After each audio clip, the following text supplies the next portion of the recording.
Now, let's get more on this drone attack on the Israeli military site in northern Israel. And we're going to bring in a counter-terrorism expert and senior fellow at the Washington Institute, Dr. Matthew Levitt.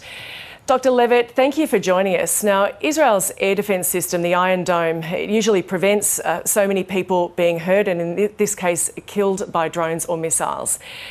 What do we know about what happened this time? Well, unfortunately, this time, missiles and drones fired at the same time were able to apparently overwhelm the Iron Dome system. And it's not just Iron Dome, it's 4 tiers. But part of the brilliance and also the Achilles heel of the system is that it identifies targets very, very quickly. If they're going to land in an open space, lets them go. If not, it shoots them down. But it can be overwhelmed with volume. The big fear of a Hezbollah war with Israel is that it would shoot 500, 1,000 rockets at a time. We haven't seen that yet.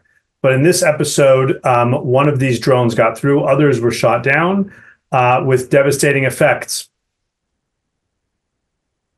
Being overwhelmed, does that support the fact that the air raid sirens didn't go off and they didn't give warning here? It appears that the sirens did not go off, and it's too early to know why. The Israelis have not done their investigation yet. I assume they will, and we'll find out. No matter how you slice it, it was a tragedy and a failure of the Israeli system. We've come to anticipate that the Israeli system is going to work every single time. No system works every single time. And the Israelis will tell you this is why they're doing what they are doing in Lebanon, trying to take out as much of the rocket and drone threat and take out the Hezbollah cross-border raid threat. And then they say they will go home. So would you say this is demonstrating the limitations that were already known about this technology, or has it come as a surprise? It comes as a surprise only because it's been so successful to date.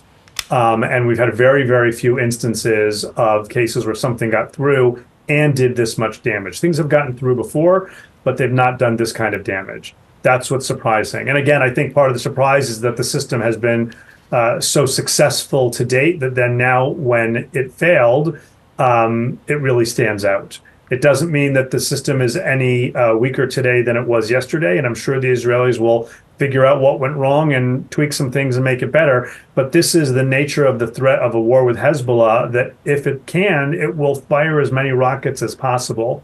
And there's some speculation that maybe Hezbollah has begun to, put new people in roles and filling in behind the roles of people who've been killed. And maybe that's one reason why we haven't seen as many rockets and drones over the past 2 weeks. That also is speculation. It's really too early to tell.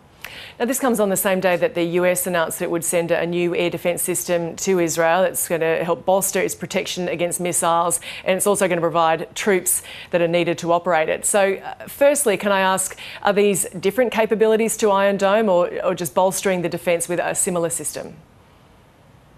So first of all, what the U.S. is providing, the THAAD system, is irrelevant to what happened today. These are meant to take out ballistic missiles. And so basically it's to complement the Arrow system that the Israelis already have. In the event that the Iranians decide to shoot a very large number of ballistic missiles again, with the THAAD system operating alongside the Arrow system, both of which go really high and shoot things down when they're coming down the stratosphere. And that's important because these ballistic missiles go from Iran to Israel in about 18 minutes. The likelihood is more will be shot down. I think despite the fact that there were so few actual hits and only one casualty, a Palestinian in the West Bank, when Iran fired its last ballistic missiles, the fact that several got through gave people reason for pause. What do you make of the timing of this announcement, given that we are awaiting Israel's planned move on Iran? I think the message is clear, and it is complementing other messages that the U.S. has made over the past few weeks, where for the first time that I know of, it made a public statement that a nuclear submarine was being sent to the area, that certain types of fighters were being sent to the area.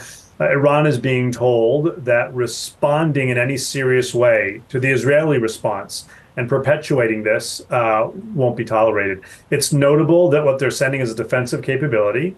The Iranians have attacked Israel twice now. No one should expect that the Israelis are not going to respond. The U.S. is trying to press the Israelis to respond in a certain way and not another way.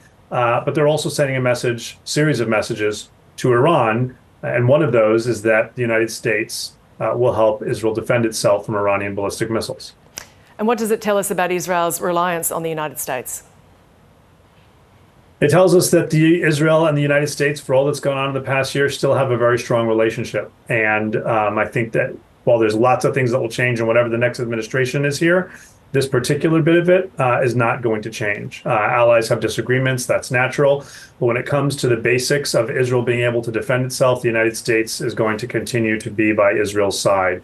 It's also going to demand that opportunity to sit down and discuss the hard things, as the president and Prime Minister Netanyahu recently did, in terms of things like, how do you respond? But for example, there really isn't much of a conversation of should Israel respond? It's how should Israel respond? Dr. Matthew Levitt, thank you for your time. Thank you for having me.